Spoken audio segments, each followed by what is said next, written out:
দেখিছে মই আঙুলি যে দেখুৱাই দিছোঁ মোবাইলটোত 5G ফুল নেটৱৰ্ক আছে। চাওক নেটৱৰ্ক ফুল। এতিয়া মই মোবাইলটোত ইউটিউব চলাম, চাই থাকিব।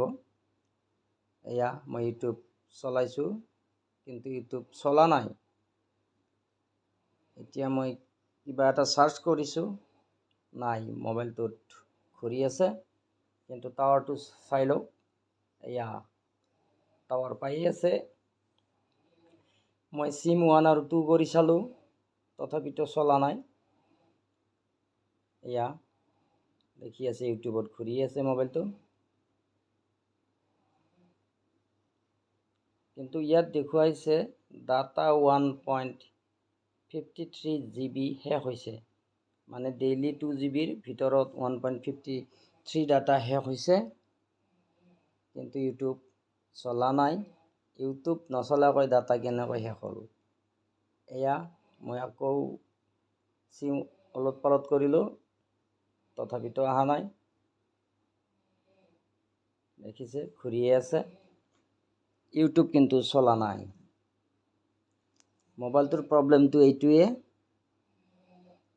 কিন্তু 198ত যেতিয়া কল কৰিলোঁ, কল কিন্তু লাগিছে। চাওক এয়া টাইমিং দেখুৱাইছে, মই আঙুলিৰে দেখুৱাই দিছোঁ, টাইমিং আহি আছে। দেখিছে 008। কিন্তু ইউটিউব নচলে। মই আকৌ ইউটিউব চলাইছোঁ, কিন্তু ইউটিউব চলা নাই, ঘূৰিয়ে আছে। ফোন লাগিছে কিন্তু ইউটিউব নচলে। দেখিছে মই নেটৱৰ্কটো দেখুৱাইছোঁ। এতিয়া নেটৱৰ্ক 4Gও নাই 5Gও নাই, ডাইৰেক্ট নেটৱৰ্কটোহে আছে। 4G 5G একো লিখা অহা নাই। এতিয়া দেখিছে মোবাইলৰ বৰ্ডৰ অৱস্থা, কি ধুনীয়া অপাৰেশ্যন হৈ আহিছে।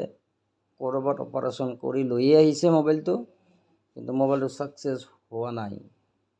এতিয়া মোৰ তাত এই মোবাইলটো আহিছে, ময়ো এক অপাৰেশ্যন কৰিম। ছাকচেছ হয় নহয় পিছৰ কথা। এয়া মই অপাৰেশ্যন চালু কৰিলোঁ। তাৰ আগতে মোৰ চেনেলটোত যদি নতুন আছে, চেনেলটো ছাবস্ক্ৰাইব কৰি ল'ব, লাইক কমেণ্ট শ্বেয়াৰ কৰিবলৈ নাপাহৰিব। মোবাইলটোৰ মডেল হ'ল ৰিয়েলমি 12 5G। কাষ্টমাৰজনে কোৱা মতে মোবাইলটো যেতিয়া টাৱাৰৰ ওচৰত থাকে তেতিয়া কিন্তু ইউটিউব চলে। সেইকাৰণে মই অলপ আগতে কৈছোঁ মোবাইলটোত ডাটা 1.53 শেষ হৈছে, মানে টাৱাৰৰ ওচৰত সি ইউটিউব চলে, সিমানখিনি ডাটা শেষ কৰিছে। কিন্তু সি যেতিয়া ঘৰত লৈ যায় নতুবা টাৱাৰৰ পৰা দূৰত যায়, তেতিয়া মোবাইলটো ইউটিউব নচলে। ফোনটোত কিন্তু ঠিকেই লাগে। ফোন এতিয়া মোৰ তাতো লাগি আছে, মোৰ তাত কিন্তু ইউটিউব চলা নাই। কিন্তু মোৰ দোকানৰ পিছতে এয়াৰটেলৰ টাৱাৰ আছে, জিঅ'ৰ টাৱাৰ আছে, তথাপিতো ইউটিউব চলা নাই। কিন্তু কাষ্টমাৰজনে কোৱা মতে টাৱাৰৰ ওচৰত ইউটিউব চলে, হয় নিশ্চয় চলে, যাৰ কাৰণে ডাটা 1.53 GB শেষ হৈছে। কিন্তু মোৰ দোকানত চলা নাই। যে নহওক, এতিয়া আমি মোবাইলটোৰ প্ৰব্লেম কি ঠিক কৰিম। তাৰ কাৰণে ভিডিঅ'ত দেখিছে মই এটা IC খুলিছোঁ। সেই ICটো হ'ল RFIC ৰেডিঅ' ফ্ৰিকুৱেঞ্চি, মানে ইয়াৰ ফ্ৰিকুৱেঞ্চিটো কম পাই থাকে। টাৱাৰৰ ওচৰত আহিলে ফ্ৰিকুৱেঞ্চিটো ঠিকেই পায়, যেতিয়া টাৱাৰৰ দূৰত যায় তেতিয়া ফ্ৰিকুৱেঞ্চিটো কম পায়। তাৰ ফলত টাৱাৰৰ দূৰত ইউটিউবটো নচলে, মানে ইয়াৰ ৰেডিঅ' ফ্ৰিকুৱেঞ্চি ICটো দুৰ্বল আছে। সেইকাৰণে নেটৱৰ্কটো সিমান শক্তিশালী নহয়। দূৰত গ'লে টাৱাৰৰ ওচৰত আহিলে চলে, কিন্তু ফোনটো ঠিকেই লাগে, কাৰণ যিহেতু এয়াৰটেল চিম লগাই 2G নেটৱৰ্কটো ঠিকেই পায়। কিন্তু 4G বা 5Gৰ সিমান ষ্ট্ৰং নহয় কাৰণে ইউটিউব নচলে। গতিকে আমি এতিয়া ৰেডিঅ' ফ্ৰিকুৱেঞ্চি ICটো চেঞ্জ কৰিম। তাৰ কাৰণে মোৰ দেখি আছে আমি ৰেডিঅ' ফ্ৰিকুৱেঞ্চি বেলেগ IC এটা ৰিভল কৰি আছোঁ। ৰিভল ইতিমধ্যে হৈ গ'ল। এতিয়া আমি মাদাৰবোৰ্ডত লগোৱাৰ কাৰণে মাদাৰবোৰ্ডত আমি অলৰেডি পেষ্ট লগাই লৈছোঁ। এতিয়া আমি মাদাৰবোৰ্ডৰ ICটো লগাম। দেখিছে ভিডিঅ'ত মাদাৰবোৰ্ডৰ ICটো লগোৱাৰ কাৰণে মিলাই আছোঁ ICটো মই। এতিয়া ICটো মই 350 ডিগ্ৰী টেম্পাৰেচাৰত এই ICটো মাদাৰবোৰ্ডত লগোৱাম। অলৰেডি মই IC টো লগোৱাই আছো, দেখি আছে ভিডিঅ'ত। এই কামখিনি কৰি যি আছো, কাষ্টমাৰজন মোৰ ওচৰত বহি আছে। কাষ্টমাৰজনে মোবাইলটো বোলে থৈ নাযায়, গতিকে মোবাইলটো আজিয়ে নিব।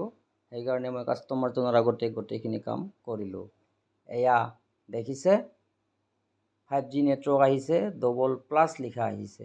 আগতে কিন্তু 5G হে আহিছিল, প্লাছ লিখা নাছিল। এয়া ++ 5G মই দেখিছোঁ, আপোনালোকে দেখিছে নে নাই? এতিয়া মই ইউটিউব চলাম। এয়া চাওক, ইউটিউব আহি গ'ল, ফুল স্পীডত আহি গৈছে। আগতে ঘূৰি আছিল, এতিয়া কিন্তু ফুল স্পীডত ইউটিউব চলিছে, দেখিছেনে? আহি আছে স্পীডত। মই নেক্সট কৰি আছোঁ, ধুনীয়াকৈ ইউটিউব চলিছে। ভিডিঅ'টো চাই কেনে পালে কমেণ্ট কৰি জনাব, লগতে লগ বন্ধুলৈ শ্বেয়াৰ কৰিব। নেক্সট ভিডিঅ'ত আকৌ লগ পাম। আজিলৈ